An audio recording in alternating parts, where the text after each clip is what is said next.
Hi there. In this video we're going to look at the idea of a limit. We're going to look at it from a fairly intuitive approach, a graphical approach here. I'm not going to formally get into what a limit is or define it or anything like that. We're just going to look at a limit from the perspective of a graph. So here we go. I have a function. Let's get rid of this black dot for a second here. I have this function. This function is x plus 1. Pretty basic graph. Y-intercept is at 1.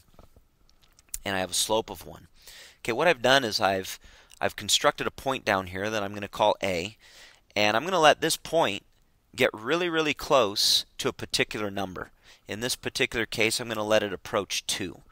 And I'm going to think about, as this point approaches A, okay, what is this red ball doing? Now what I've done is you could think of A as kind of like an x value. That would be 0.45. And the height of this ball is simply f of 0.45. So you can see the y value is 1.45, and here I am right at 1.45. Okay, so the question I'm asking you is, how high is this ball getting as this point gets close to 2? Another way to say it is, what is the limit of the height of my ball as x gets close to 2? So as we let that point get really close to 2, I'm not going to quite get to 2. Okay, I just look at the height of my ball, and it looks like the height of my ball is right around 3 units. Okay, notice that I didn't get exactly to 2. It turns out that it doesn't matter what happens at 2. I can still think about what the ball is doing as we get close to 2. Turns out I don't care about what happens at 2. So sure enough, when x is 1.94, my y value is 2.94. Okay, so now if I jump to the other side of 2, and now I let my x coordinate get very close to 2 from the right hand side, you can see that the ball is creeping in on the value of 3, but it's coming down on 3, whereas over here it was coming up on 3. Okay, regardless, we can now state that the limit of this function, as this value gets really close to 2, from the left hand side was 3, we saw that, and the limit of this function as x gets really close to 2 from the right hand side is also 3. Okay, so we can say that as x approaches 2, from either side the limit is going to be 3. Okay, let's go ahead and move on to the next example. And I'm going to put this black dot right down here on this point. And what that black dot represents is a hole. Okay, this function, we're going to pretend that it's not defined when x equals 2. Okay, here's the real function right here, x minus 2 raised to the 2/3 plus 1, which actually is defined at 2. But let's pretend that it wasn't defined. So you could just think of this as just a big black hole. Okay, so now we're going to do the same thing that we did in the previous example. And here I have the x value, here I have the y value, and here's my point A. And I want you to imagine the height of the red ball is A, or the x coordinate, gets really close to positive 2. You can see that the y value is getting smaller and smaller, and it's heading towards, it looks like it's heading towards this value of 1 right here. Okay, numerically you can kind of see it going to 1 as well. If I jump to the other side of 2, and I now look at what the height of the ball is doing, the height of the ball is still going to 1. Okay, now remember that my function here is not defined at 2, so it's just kind of like falling into this hole. But we don't care about what happens at 2. We only care about what happens to our function as a gets close to 2.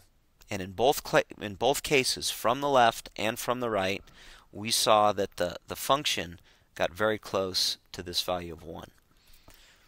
Okay, the next example. A little bit different. We have a piecewise function here.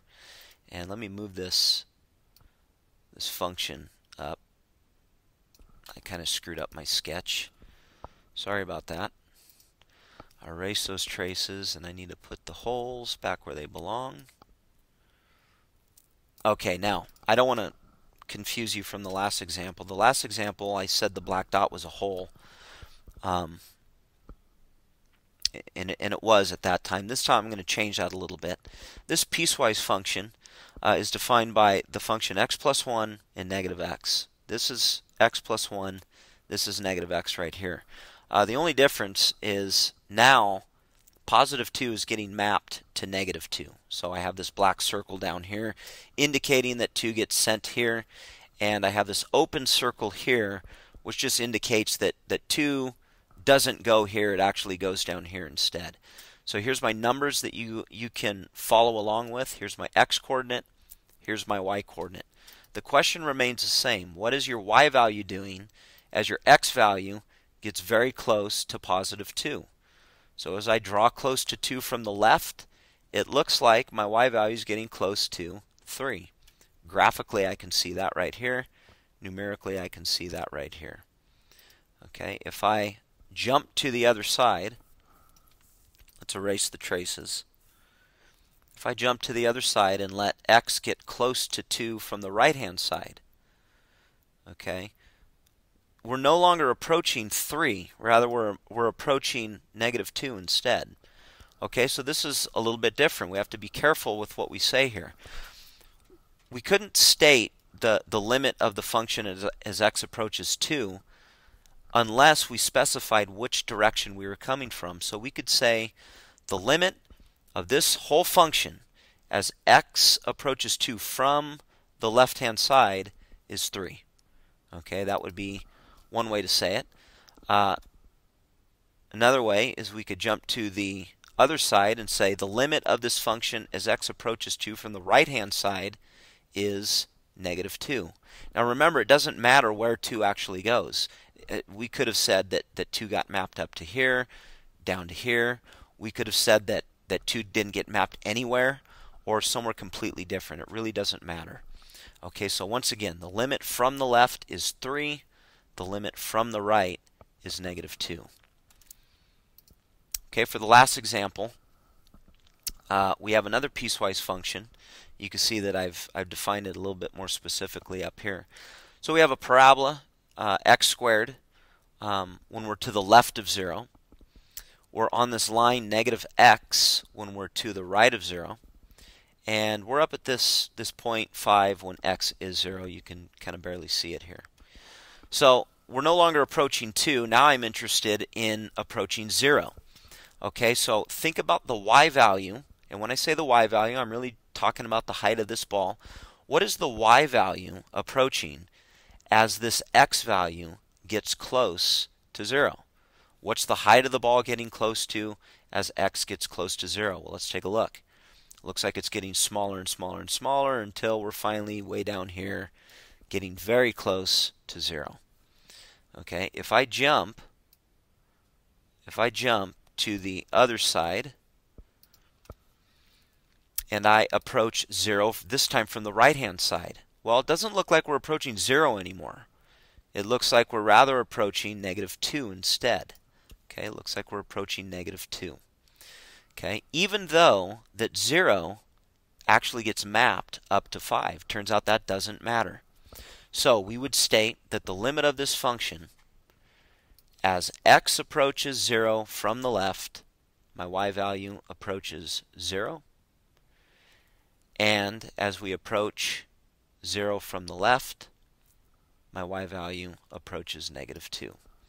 I hope that helped. That's kind of an intuitive graphical approach at limits. In the next video, we're going to look at some more specific cases and get into a numerical analysis of limits. See you there.